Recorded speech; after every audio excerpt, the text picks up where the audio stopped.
Hey guys, Czar here. Hope all is well. Good morning to you. 9:58 a.m. We're 28 minutes into the New York session. Happy Monday.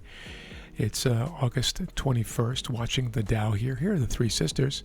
Got a bit of a mixed bag happening. We're bullish on the NASDAQ above VWAP. Same thing or something similar to a lesser extent on the S&P, and then below VWAP and under the moving averages, now above on the Dow. So a mixed bag. Call this the three drunk sisters sometimes. Some kind of a divergence going on here, although the actual configuration is relatively similar, so nothing too serious here. Watching the Dow having on the 30-minute here, pardon me, this is the S&P. Here is the Dow. That's what I'm looking for. The Dow having tapped into this support zone and then kind of moving back up again, so being rejected here. I will take you back to the S&P right here, tapping into that support and then rallying back up into the top of that zone that was formed in the European session. This is the entire session so far today on Monday. This is Asia overnight, Europe overnight, and now of course continues for a while until 11:30. Another hour and a half more for Europe, overlapping with New York, of course. And then here we have the NASDAQ, very strong, breaking and about to close in a fresh range up here. You see the clean traffic to the left, and be monitoring that as we come into the final 22 seconds of this candle. And then back to the Dow, back to the S&P. I'm going to look at the 10-minute chart. I want to show you the open range. Let's go down to the Dow. There's the first 10-minute bar. I usually use the first 10 minutes, sort of the open range here. This is the guideline you can see there. We did break outside of it, but not below, not a close below the support zone that was formed way back here in Asia overnight. I'm going to delete that now. I'll put you on pause and bring you back if anything develops here. I just wanted to set the stage here for the day. I'll put this back on the 30-minute, and we'll watch this thing mature. Pause now. Hey guys, back. Sell stop order right now. Here we go. Right below this current candle low or wick, a little tiny wick you see there, right below. In other words, this candle just needs to break itself. Sometimes you'll see me do this. I'll be risking 40 points on this to make 80. This is the Dow, short Dow.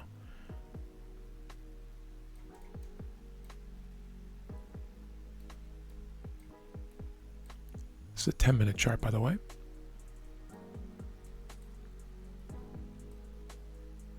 We had a rejection, violent rejection actually, or fairly aggressive rejection here on this 10-minute candle. It's the third 10-minute candle of the New York session. Then an attempt to rally from there, break down, close below, but with close below the last 24 hour support and this wick that we had here. These are key wicks, by the way, in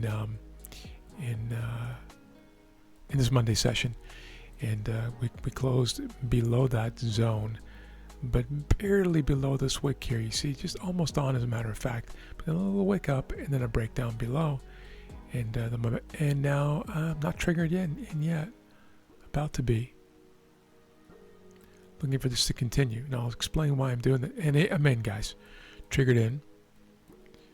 And a big part of this is the three sisters. You'll know that I'm always watching the three sisters on a different monitor. I can't always show it to you at the same time, or I can never show it to you at the same time. But I always flip back and forth to show you what I'm considering here. So we have this extended move on the NASDAQ and rounding down. We have this move higher in concert with the NASDAQ on the S&P and then rounding down. But the weakest of the three is the Dow, trading below VWAP, trying to rally back to VWAP, failed, down, up, a new lower high, pardon me, and then dropping down, breaking structure here to continue even lower as these begin to weaken. And I can show those to you on the power grid here in a moment as well. To give you even more context here, let me just show it to you now. You see that rounding down on the S&P and dropping, and on the NASDAQ being rejected here and then dropping and breaking the bottom. So all these things together are telling me prices for now want to go lower, or at least trending lower, and I'm willing to take a bet on that. Give me one moment, just checking my own platform here, making sure that my brackets are where I want them.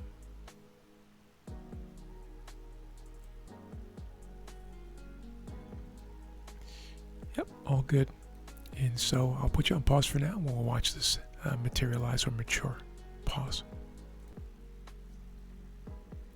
And driving down here a little bit, attempting to get to 1 hour here. And the ultimate goal in this trade is 2R. But I'm going to talk about various ways to manage this. And I'm going to do a full video on this. It should be released today or tomorrow on profit target management and stop loss management. We'll talk about both of these here in a moment as this develops. Pause. Attempting to drive down to hit that 1R. Bring you back to the Three Sisters so you can see what's going on here. Again, continued weakness. Oops, there we go. Just tap 1R. Now, some traders under these circumstances would simply take all profit at 1R. So this is already a 1R winner for the one-to-one trader. They've taken their profit and they're done. And as a one-to-one trader, you risk 1 unit, if you will. Say, call it 1% of your account. It might be 2 or 3% of your account, whatever it is. I don't recommend going as high as 3, by the way, but that's neither here nor there. It'll be a separate video. But let's say you risk 1% of your account, you make your 1%, and you exit the trade. This is a 1R winner for that trader. Another trader may simply just leave their stop loss where it is and wait for this thing to either come back to their stop loss or to continue further towards their next target. That target for them might be 1.5R, 2R, 3, 4R, whatever the case may be. Some traders will wait for prices to hit 1R, which has just happened, and then move stop to break even to lock in a sure no-lose situation. It's not a sure winner, it's a sure no-lose, and then see if they can advance from there.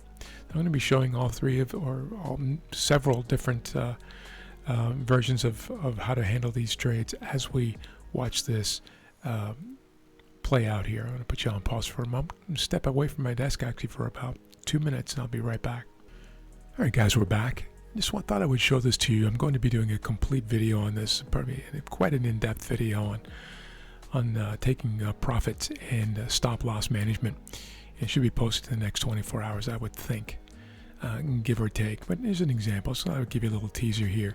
Using 6 units size. In other words, if you're trading stocks, it could be 6,000 shares, 600 shares, 60 shares, 6 shares of stock. You get the idea. If it's futures, it might be 6 contracts of a mini or any, the e-micro, whatever the case may be. ETFs, it would be 6,000 units or shares of an ETF, or 60, 600, or 6, just divisible into 6 equal parts. So there's the Model 1 is an all or nothing 1R. You simply take all 6 units, the entire position off at 1R. So this trader is done for the day. And with a 1R all or nothing model, you simply need to have a win rate that's higher than 50%, and you have a profitable business practice. The second model, which we'll look at too if we get there, is to take profits on an equal scale out. So that's 2 units at 1R, 2 units at 1.5R in this example. Could be 2R, 3R, 4R. And 2 units at 2R, right? So here I'll take off 2. So for this trader, they've taken 2 units and they're still in it for 4 units. And then if prices hit 150, they'll take 2 more off. And if it hits the ultimate target of 2 in this example, then they will take the final 2 off. And so that's a scale out model. Model 3 is a 3-2-1 scale out. This is taking the biggest piece off, so this particular trader would have taken off 3 units at 1R. If it reaches 150R or 1.5R, they'll take 2 more.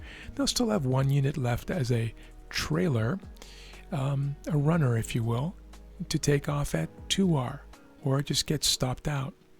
I'll talk to you about moving stops here in a moment. The fourth model is more aggressive. It's taking only 1 unit off at 1R, taking 2 units off at 1.5R, and 3 units off at 2R. So it's the inverse of the Model 3, right? 3, 2, 1 becomes 1, 2, 3. And this one, of course, makes the most profit out of the 3 if your eventual target is hit.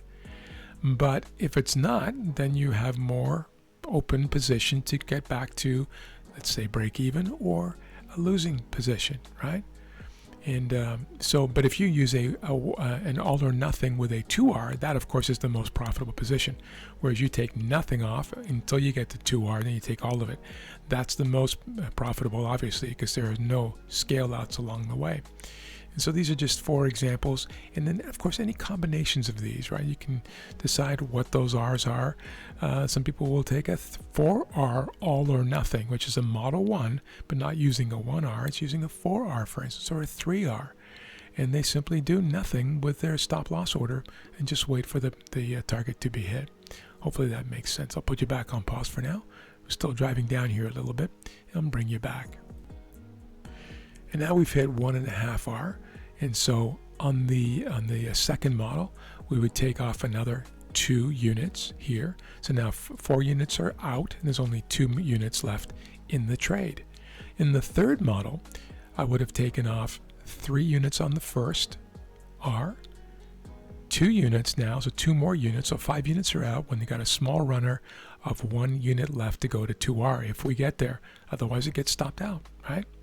And of course, on model 4, I've taken off 1 unit at 1R, 2 units at 150 or 1.5, and now waiting to potentially take 3 units off at 2R. We'll see how this plays out. And the way I'll track trades here, by the way, under this new way of showing my trades, is what the extent of where we reach. In other words, if this trade comes all the way back now to beyond break even or gets stopped out, I will mark this trade as a 150 winner. Pardon me, hold on for 1 sec. Just needed a glass of water there, guys. Very dry air in here today. So yeah, if prices come back, I'll track this as a 1.5R winner. If we tap 2R, it'll be a 2R winner, because one of these models, or 2, 3, and 4 models, all reach that 2R. So that's how I will show my my trades. And here we go, guys, tapping 2R, and the trade is almost done. Let's make sure we actually get through that. I always like to do that if I can, and this is where I exit here.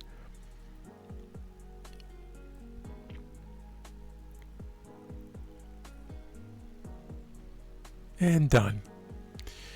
Thanks for being with me today, guys. Hopefully that made sense. I know I went through a lot of information here on this new model, but I wanted to show that to you because this is the way I'm likely to show my trades going forward, to facilitate traders tailoring how they manage their trades in terms of profit taking as well as stop loss management, which we didn't touch on in this video, by the way.